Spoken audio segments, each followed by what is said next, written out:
Alors, bonjour Marie-Jeanne. Salut Anaïs. Comment ça va en ce beau mois d'avril?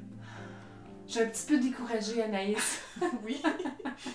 Écoute, je suis revenue à mon état énergétique du mois de novembre. OK. Parce que depuis qu'on s'est vu, c'est ça, j'ai vécu des moments stressants, très stressants dans ma vie. Et puis, c'est ça, tous les beaux acquis que je commençais à avoir au niveau énergétique, je les ai comme perdus. Okay. Fait que je suis un petit peu de retour à la case départ maintenant, au mois d'avril. D'accord. Ouais.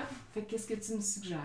Là, en ce moment, je suis revenue à l'avoine fleurie, puis à l'ortie, puis ça fait... C'était pas mal ça que j'allais suggérer de faire, de Ouais. retourner à ce qui t'a fait remonter entre novembre puis février. Février, ouais, à peu près. On a commencé à monter.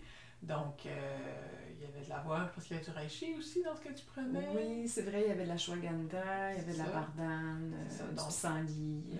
L'ortie aussi font la caisse, il n'y a pas de doute. Ouais. Est-ce que tu as fait l'eau d'érable? En partie. Okay. Mon copain a été mon pusher d'eau d'érable pendant un petit bout de temps. Puis est-ce que tu as senti que ça t'aidait un petit peu au niveau de Oui. l'énergie, ça? Oui. Okay. Ben là, on est vers la fin de l'eau d'érable. Ouais. Tu vas regarder la météo qui s'en vient, ça va arrêter bientôt. Fait que ce que tu pourrais faire, c'est que tu pourrais passer à l'eau de bouleau. Ah oui? Ouais. Ah, fais-tu la même chose, l'eau de boulot? L'eau de bouleau est encore plus dépurative. OK. Elle est moins sucrée au goût aussi, elle goûte plus l'eau.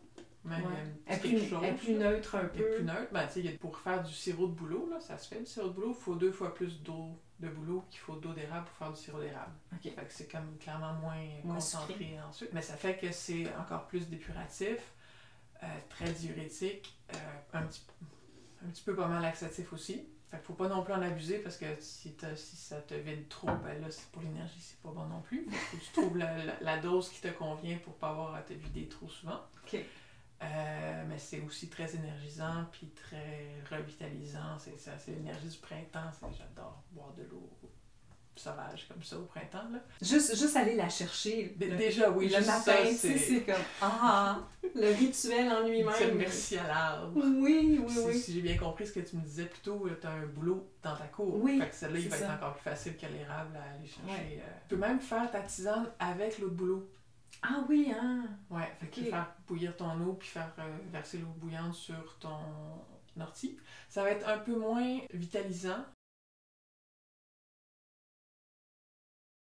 Tu vas perdre un petit peu des enzymes puis de la vitalité extrêmement vitalisante de l'eau vivante qui n'avait pas bouilli. Par contre, l'eau de bouleau, dès qu'il commence à faire un peu chaud, elle a tendance à virer mauvaise vraiment rapidement. Fait qu'il y a des bactéries qui aiment ça aussi. Eux autres aussi trouvent ça très vitalisant, l'eau de bouleau. Fait que quand il fait plus que 10 degrés, les bactéries embarquent là-dedans. Fait que c'est une bonne idée de la faire bouillir rendue là. Fait que tu vas voir, là, elle devient un peu trouble. Quand elle devient trouble, il faut vraiment la faire bouillir parce qu'elle est passée son stade de crudivorisme. OK. Puis ce qu'on m'a expliqué aussi, c'est que le bouleau, il coule vraiment beaucoup, là, plus qu'un érable. Fait que je vais peut-être vouloir faire un combo tisane chaude et eau froide. Puis... Oui, mais n'oublie pas de boire de l'eau, parce que c'est diurétique. Ah. Ça va te faire perdre ton eau si tu bois pas d'eau en plus. OK, là, je pourrais me déshydrater. Tu peux te déshydrater à force de boire de l'eau. OK, c'est bon que tu me le dises, ça, parce que moi, j'ai un tempérament un peu excessif. Des fois, je peux exagérer, puis là, je pourrais me retrouver... Là, je sais que c'est dur avec quelqu'un aussi qui reste encore dans ce... D'accord. On est le 6 avril au moment où on tourne la vidéo. C'est ça. Il reste encore au moins 1,5 mètre de neige dans ma cour. Moi aussi, ouais. Mais les cueillettes s'en viennent quand même. Ah oui, évidemment. Je suis pas encore prête, c'est drôle, hein, mais bon, oui, ça s'en vient. Et ce qui dit cueillette dit sortir cueillir des plantes dans la nature quand il n'y aura plus de neige et qu'on sera plus habillé en bonhomme Michelin. Oui. Et qui dit donc possibilité d'insectes piqueurs. Ah oui, c'est vrai. On n'y pense pas en avril, mais les tiques sont déjà sorties.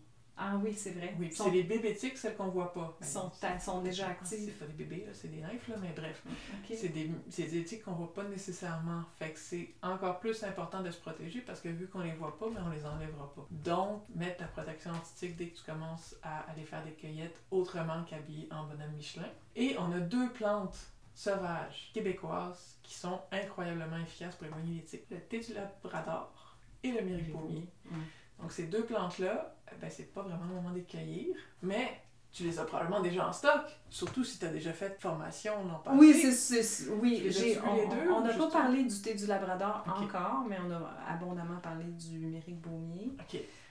J'ai un petit peu de thé du Labrador. Il aurait fallu que je te l'amène pour te le faire évaluer parce que je suis pas sûre que je l'ai bien séché. Il y a une bizarre d'odeur, je trouve. OK. Mais, en tout cas. Mais mettons que j'aurais des feuilles puis des graines de Mérique Baumier puis des feuilles et des fleurs de thé du Labrador. Qu'est-ce que je peux faire avec? Tu peux faire une huile macérée. Avec les feuilles sèches. Avec les feuilles sèches. Okay. Une des techniques, surtout si ton thé du Labrador, tu n'es pas entièrement certaine de si tu clean ou pas, tu peux l'humecter avec de l'alcool à plus que 40%. OK. Tu peux prendre 70, ça va être encore plus efficace. Juste assez pour l'humecter, là, pour qu'il reprenne un petit peu de souplesse. De souplesse, c'est ça. Puis là, tu rajoutes l'huile, applique une chaleur diffuse, genre tu mets ça dans un sac en papier du bord de la fenêtre pour que la chaleur, ou bien pas loin du poêle si tu chauffes encore, là, selon t'en es où, c'est quoi qui réchauffe la maison en ce moment. Ton sac de papier brun pour pas que le soleil vienne détruire rancir l'huile, des choses comme ça. Et tu laisses ça juste... Tu commences ça en rentrant chez vous, puis tu laisses ça jusqu'aux récoltes. Okay. Quand tu es prête à aller faire tes premières récoltes peut-être pas en bikini, mais en t-shirt, là, maintenant. Jamais en bikini. Jamais en bikini. Non. OK.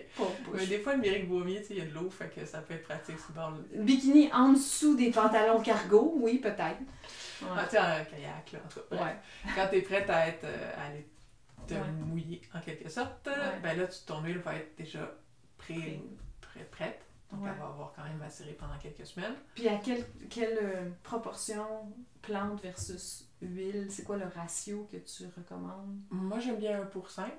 Okay. Mais tu as ton alcool que tu rajoutes, fait que ça va faire 1 pour 6 au total. Puis tu t'assures aussi de ne pas laisser d'alcool dans ton huile, donc de laisser décanter. De laisser décanter pour vider s'il y a lieu. Puis tu rajoutes-tu du Mérique Baumier à ça ou juste... Tu peux rajouter de l'huile essentielle de Mérique Baumier. Ah, de l'huile essentielle. Tu prendrais pas la plante? Ben là, tu as déjà la plante dans ton huile macérée.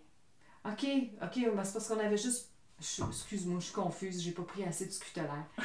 mais tu sais, je pensais que là, on avait parlé juste du thé. C'est la même recette pour les deux. OK, fait que on pourrait... Tu peux même mettre les deux dans la même huile. Ouais, c'est ça, je pensais les deux dans la même huile. Ou dans 2 huiles différentes, parce que puis des fois... Puis mélanges après. C'est ça. Des fois, il y a des constituants qui, en étant extraits dans l'huile, vont saturer l'huile, puis il n'y aura plus de place pour d'autres constituants d'autres plantes. Fait que comme je suis pas entièrement sûre de est-ce qu'il y a une compétition entre les constituants. Donc tu proposes de faire 2 recettes. Tu fais 2 recettes que tu mélanges ensemble après. Après. OK. Puis là, ça fait une bonne base pour tes huiles essentielles anti-mouches, que sont, encore une fois, le Mérique Baumier, le thé du Labrador, mais ils coûtent une fortune. Ça coûte cher. Ça n'a aucun sens. Mais le fait d'avoir déjà une huile macérée fait que tu as besoin d'en mettre moins pour le même effet. OK. Puis là, les autres qui sont pas pires, il y a le géranium qui est bien pour ça, l'eucalyptus citronné il est bien pour ça, la citronnelle, ça fait pas grand-chose, la lavande, elle passe super vite. Puis moi, je rajoute des huiles essentielles lourdes. Donc, quelque chose comme du vétivier ou du patchouli. Okay. Donc ça va aider à fixer les huiles essentielles pour faire que ça va pas s'évaporer. Tu sais, souvent, les produits à mouche naturels, juste à la citronnelle, ben, une demi-heure après l'avoir mis... Faut t'en remettre, mais c'est parce qu'il n'y a pas d'huile essentielle lourde pour les fixer. Donc, en mettant des huiles essentielles lourdes, tu fixes l'odeur en place plus longtemps, puis tu as la paix pendant plus longtemps. OK. À défaut de ça, moi, j'en ai à vendre, du à mouche avec une recette qui correspond à ce que... Casse-toi pas le pompon, appelle Anaïs, puis elle va t'arranger ça. Puis je l'ai aussi en vaporisateur. Okay. Donc là, ce que je t'ai donné la recette, c'est pour l'huile qu'on met sur la peau, mais si tu veux t'en mettre dans les cheveux ou sur les vêtements, je l'ai en vaporisateur fait avec des hydrolats de thé du Labrador et thé des bois. Je sais pas toi, mais moi, au mois d'avril, j'ai souvent tendance à être vraiment contente que le printemps soit là, puis faire des mauvais choix vestimentaires. Donc, ne pas écouter le « en avril, ne te découvre pas d'un fil » et finir par attraper froid. C'est comme un... Ça peut arriver. Même si théoriquement, on n'attrape pas froid, c'est pas comme ça qu'on développe le rhume, mais on stresse notre système immunitaire qui décide de ne pas combattre le rhume qui traîne dans le coin du tiroir arrière. Fait qu'on développe des symptômes grippaux. Donc là, toutes les plantes qu'on a vues jusqu'à maintenant, on a parlé d'échinacée, on a parlé de sapin, on a parlé de plein de plantes pour le rhume, la grippe, ça s'applique toujours. Mais en plus de ça, en avril, on a les premières fleurs qui sortent. De tucilage. De tucilage. Ah oui. Puis le tissilage, c'est une super plante pour la toux en particulier. Okay. Surtout une toux qui n'est pas super utile. Donc moi, quand j'ai le rhume, souvent, je vais développer une toux après qui ne sert plus à rien, mais je tousse parce que je suis irritée, puis là, je tousse, fait que ça m'irrite, fait que je tousse. Okay. Donc ça, c'est l'espèce de cercle vicieux de la toux post-rhume. Le tissilage est magique pour défaire cette toux-là. Puis j'aime beaucoup travailler avec la fleur de tissilage, d'ailleurs, c'est celle-là qui sort en avril, ça tombe bien, là.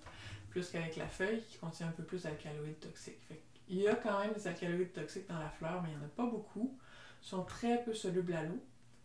Fait que si on fait une infusion, il n'y a pas vraiment de problème, mais on recommande quand même de ne pas prendre de tissilage plus que 6 semaines d'affilée. Fait que si je te montre, j'ai apporté mon pot de cueillette de tissilage de l'année passée, c'est mon restant de l'année passée. Il est vraiment beau. Tu le trouves-tu beau? Ah, il est vraiment beau. Tu l'as cueilli au bon moment, parce qu'il y a pas... Avant qu'il vire en minou. Ça, il y en a peut-être un ou deux qui ont un petit peu envie de virer en minou, là, j'en vois un en particulier ici. Ouais. Mais tu peux pas vraiment faire autrement, mais en général, il est super beau. Puis si tu le sniffes, l'odeur est encore acceptable? Je vais me mettre à éternuer.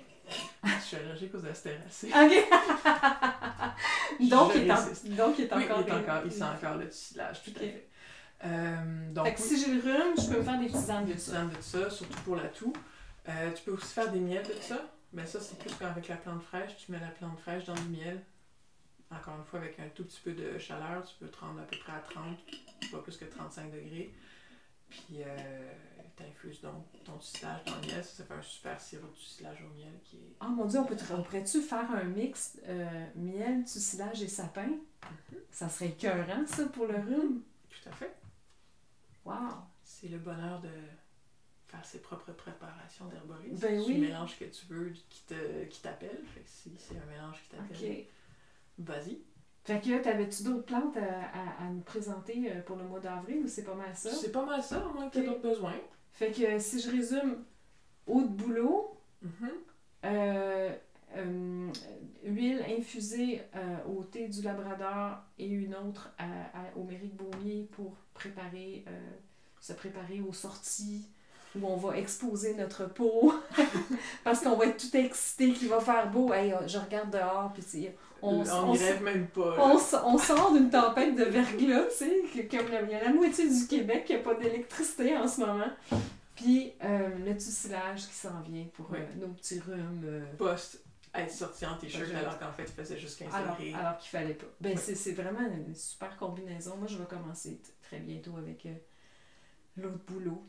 On commence avec celle-là. Préparer tes huiles dès maintenant pour qu'elles soient prêtes quand tu vas pouvoir faire tes sorties. Rendu au mois de mai. Ouais. Ben merci beaucoup. Ben c'est moi qui te remercie Anaïs. Je suis contente que tu sois revenue du Maroc. Oui. Et que moi je sois... Je suis contente que tu sois revenue de tes déboires c'est ça, de mes déboires familiaux. Fait qu'on se revoit dans un mois. Ouais, voilà, au mois de mai. Salut! Salut!